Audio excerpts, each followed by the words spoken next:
ચિંતા તો મને એ થાય છે કે હા મારી દીકરીને આટલા રૂપિયા ઓછા તો નહીં પડે ને. જો ઓછા પડશે ને તો હું આદિત્યને કહીશ કે થોડા ઘણા ઉમેરીને પાછા ઓનલાઈન ટ્રાન્સફર કરી દે એને. તો દાગીનો તો સારો આવી જાય બિચારીનો, ફેરવાય થાય પ્રસંગમાં.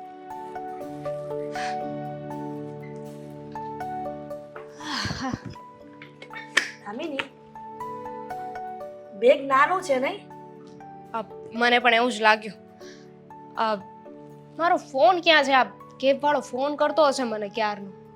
પણ હું તને એટલે કહું છું કે બેગ લઈને તારે જાવું જ છે હવે. મમ્મી, કેટલા દિવસથી અહીં રોકાઈ છું, હવે તો જવા દ્યો. હવે મારા લગ્ન થઈ ગયા છે. હા, કહેતા હતા ને કે લગ્ન થઈ જાય પછી સાચું ઘર તારું સાસરિયું કહેવાય. તો એ રોકાવાનું શું કામ કહો છો? શું કામ જવું છે? રોકાઈ જાય ને થોડા દિવસ. હા, તો એક કામ કરો, મારા ઘરે છે ને મારા સાસુને ફોન કરી દો. બિચારાએ કોઈ દિવસ મને નથી કીધું કે તું ઘરે પાછી આવી જા, કે આમ કર તેમ કર, કોઈ દિવસ રોકટોક નથી કરી. પણ આટલા દિવસ અહીં રોકાય ને તો પહેલી વાર એમનો ફોન આવ્યો કે બેટા હવે પાછી આવી જા, તારી યાદ આવે છે, તમે એમને ફોન કરી દો. પણ હજી લગ્નના વરસ પણ નથી થયું, ત્યાં તને આટલી બધી સસરાના ઘરની માયા લાગી ગઈ? જો હવે મારે તમને શું કહેવું, પણ આ પૈસા શાના લઈને બેઠા છો તમે? જો ભૂલાઈ જ ગયું. તે વાત કરી હતી તારા ભાઈને કે ભાઈ હવે બહુ દિવસ થઈ ગયા છે તો 2 દિવસ પછી જવાની છું. તને કીધું હતું કે ખાલી હાથે દીકરીઓ ન જવા દેવાય, દાગીનો કરાવી દેવો પડે ભેટ સ્વરૂપે. થયું કે તને દાગીનો ન પણ ગમે એટલા માટે રોકડા રૂપિયા આપી દઈએ ને તો તારે જે ગમતું હોય ને એ લઈ લે છે. અને આટલા રૂપિયા આપ્યા છે મીરાએ, જો ઘટે ને તો પછી કહેજે મીરાએ કીધું છે હું આપી દઈશ. ઘટશે જ મને, તમારી પાસે રાખો, હું જાઉં છું. ઊભી રહે ને, ખબર છે કે અમારી એટલી બધી કેપેસિટી નથી કે જેટલું તારું સાસરું આટલું ધનવાન છે, પણ આટલું તો લઈ લે દીકરા. તમને ખબર છે ને, નાનેથી મોટી તમે જ મને કરી છે. મારો જન્મ અહીંયા થયો છે, હું અહીંયા જ રહું છું. તો પછી આવી બધી વાત ક્યાં આવી કે તારું સાસરિયું પૈસાવાળું છે ને અમે એટલા કેપેસિટીવાળા નથી? તમે જેવા છો એવી હું છું. ના ના, તો પણ આ દીકરીઓને જેટલું આપીએ ને એટલું ઓછું છે. આ કહે છે ને કે દીકરીઓનું મરણનું ખાપણ પણ પિયરના ઘરનું હોય, તો પછી હવે આટલું તો શું હોય દીકરા? મમ્મી, શું કામ ને આ બધું? જો હા, મને છે ને જરાય નથી ગમતું. આ પૈસા આપવાની શું જરૂર છે? મારા ઘરે તાણ છે, મારા ઘરે તાણું હોય ને તમે લોકો મને આપો તો સમજ્યા. તાણ ન હોય તો કાંઈ નહીં, કીધું ને તને એકવાર. હજુ ને તને જો આ રૂપિયા નહીં આપું ને તો તારી ભાભી મને ખીજાશે. કોઈ નહીં ખીજે, મારી સાથે વાત કરાવી દેજો, બધાને હું કહી દઈશ.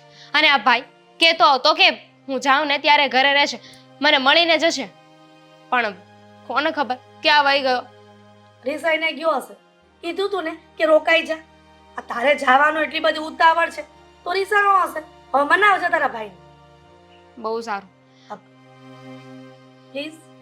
નહીં માનો ને? ના. શું કામ માનું? હું તારી મમ્મી છું, સમજી? આલે. મમ્મી, આ તમે પણ છે ને બહુ જિદ્દી થઈ ગયા છો.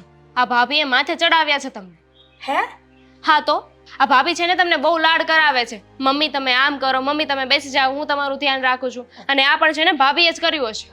સાચું કહો દીકરા, હા તું સાસરે ગઈ ને ત્યાર પછી મને એવું થતું હતું કે વહુના સાથે રહેવાનું છે. વહુ કેવી મળી કેવી નહીં. તારા ગયા પછી હું હેરાન તો નહીં થાઉં ને, પણ નસીબદાર છું કે મીરા તારી જેમ જ રાખે છે. મમ્મી, એક કામ કરો, અત્યારે તો મારે આ પૈસાની જરૂર નથી. આ લ્યો, આ પૈસા છે ને તમે રાખો, મને જરૂર પડશે ને ત્યારે તમારી પાસે માંગી લેશ. એક કામ કર ને, મારે પણ જરૂર નથી અત્યારે. જ્યારે જરૂર પડશે ને તો આ પૈસાથી જે દાગીનો લીધો છે ને એ હું માંગી લઈશ. આ લે, તને આપ. અને હું શું કહું છું કે તું એકલી જાય છે એની કરતાં જમાઈને બોલાવી લીધા હોત તો? તમારા જમાઈ પાસે એટલો સમય છે કે મને લેવા આવે? ત્યાંથી કેબ બુક કરી દીધી છે કે તું કેબમાં આવી જજે. પણ રસ્તામાં કઈ તકલીફ તો નહીં પડે ને? પહોંચીને પાછી ફોન કરજે. કરી દઈશ, મારું ઘર છે ને કાંઈ બહુ દૂર નથી. ભલે ને, પણ એક કામ કર તો મને નાકા સુધી સાથે લઈ જઈશ? આ મંદિરે જવું છે. હા હા, કેમ નહીં, ચાલો. એટલે તને એમ થાય ને મમ્મી મૂકવા આવ્યા. હોન મને લાગે છે કેબ આવી જ ગયા છે. ચાલો ફટાફટ.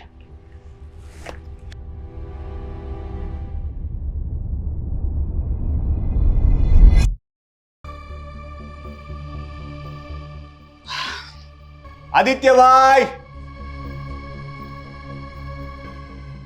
મિસ્ટર આદિત્ય, ઓહો પ્રભુજી, પધારો પધારો. તમારા તો દર્શન દુર્લભ થઈ ગયા છે. જય શ્રી કૃષ્ણ. આવો ભાભી. હા જય શ્રી કૃષ્ણ ભાભી. ભાભી તમે છે ને અમને થોડી બદામ ખવડાવવાનું રાખો. બહુ જ ભૂલકણા થઈ ગયા છે આદિભાઈ, બહુ જ ભૂલકણા. આપ કોણ? મારી ઓળખાણ તો આપો. જો મીરા, આ લોનના હપ્તા નથી ભર્યા ને એટલા માટે પૈસા ઉઘરાવાવાળા સાહેબ છે. અચ્છા, અંદર આવો ને, આપણે બેસીને વાત કરીએ શાંતિથી. બેસીને વાત કરવાનો સમય હવે ચાલ્યો ગયો. જુઓ, હા મને ખ્યાલ છે કે મેં તમને હા પાડી હતી, પણ મારાથી પૈસા નથી થયા. નથી થયા ને? કંઈ વાંધો નહીં. મેં તો કહ્યું હતું કે ન થાય તો ટેન્શન ના લેતા, કારણ કે હું આવીશ.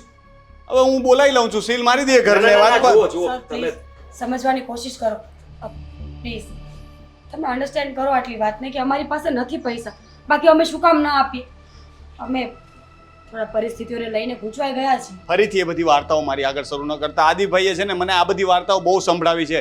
તમારી બહેનના એટલે કે તમારી નણંદના કંઈ લગ્ન હતા, ધંધામાં નુકસાન ગયું છે, અત્યારે તકલીફમાં છો ને આ બધું મેં બહુ સાંભળ્યું છે. અને દિવસમાં 5 વખત છે ને આ બધું સાંભળું છું. મારું કામ જ આ બધું સાંભળવાનું છે. પણ હું સંભળાવવા પર આવીશ ને તો તમને બિલકુલ મજા નહીં આવે, હું કહી દઉં છું, કારણ કે મારું બોલવાનું બહુ જ ખરાબ છે. હું સાંભળું તો છું. તમે જ્યારે ફોન કરો છો ત્યારે ઘણા બધા એવા શબ્દો બોલો છો જે નથી સંભળાતા.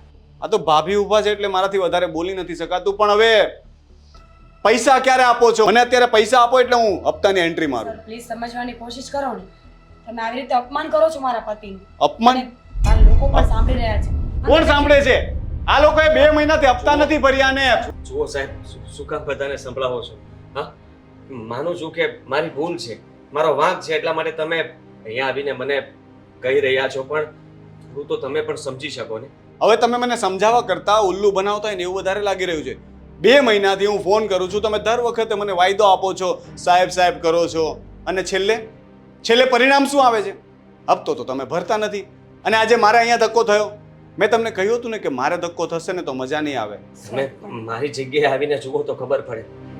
હા, તમારી પાસે કોઈ રૂપિયા માંગતું હોય અને તમારી પાસે ન હોય ત્યારે તમે જે જવાબો આપશો ને ત્યારે તમને ખબર પડશે. તમે મારી જગ્યા પર આવીને સમજો આદિભાઈ.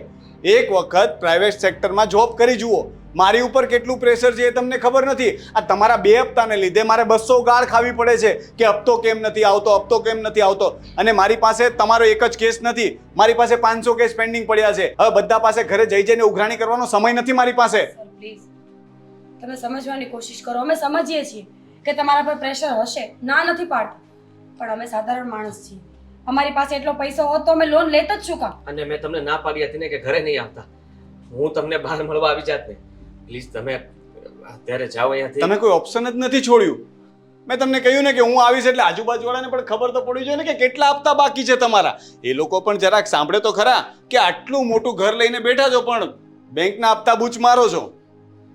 મારો કોઈ એવો ઈરાદો નથી, અને હું મારું ઘર મતલબમાં તમને સોંપવા પણ નથી માંગતો. મારું ઘર મારી પાસે જ મારે રાખવું છે. હું થોડા સમય મને આપો. થોડા સમય જ તો નથી ને આદિભાઈ, બહુ જ સમય આપ્યો તમને. કેટલો સમય જોઈએ છે? કેટલો સમય આપું ભાભી? હવે આની પહેલા મારી પાસે આવ્યા ત્યારે મેં એમને 2 દિવસનો સમય આપ્યો હતો. આજે 3જો દિવસ થયો. હપ્તાના તો કોઈ ઠેકાણા નથી. થોડો સમય પ્લીઝ, હું હાથ જોડું છું તમારા. જો મારા વતી થોડો સમય આપી દો. તમે પ્લીઝ આ હાથ બાદ જોડવાનું રહેવા દો પ્લીઝ. તમે વધારે કંઈ ના બોલતા. હવે છેલ્લો સમય તમે આપો, એ સમય હું નહીં ચૂકું. બસ ગમે ત્યાંથી હું હપ્તાના રૂપિયા ભરી દઈશ. હા પ્લીઝ, હવે તમે એક શબ્દ પણ નહીં બોલતા. હા, તમે આટલું ખમ્યા છો તો થોડું વધારે. હું કંઈ ખોટું કરવા નથી માંગતો અને તમારો ખોટો સમય પણ નથી બગાડવા માંગતો, પણ મારી પણ કંઈ મજબૂરી છે એટલા માટે. આદિભાઈ તમે મારી મજબૂરી સમજો. મેં તમને કહ્યું ને મારે ઉપર જવાબ આપવા ભારે પડે છે. આ 2 મહિના છેલ્લી વાર, હવે તમે જે સમય આપો ને એ સમયે રૂપિયા ન ચૂકવું તો પછી તમારે જે કરવું હોય તે કરજો. બસ ભાભી એને તમે આટલી રિક્વેસ્ટ કરીને એટલે છેલ્લી વાર સમય આપું છું. કેટલા દિવસ તમે કહો? 5 દિવસ, 5 દિવસ નથી, 8 દિવસ, 1 વીક, 15 દિવસ, 10 દિવસ. 10 દિવસ. 10 દિવસ આપું છું તમને. 10 દિવસ તમારા હપ્તો ભરી દેજો, અને એ પણ પેનલ્ટી સાથે. નહીંતર 11મા દિવસે ફરીથી હું આવ્યો ને તો આજુબાજુવાળાને ઘણું બધું જાણવા મળશે.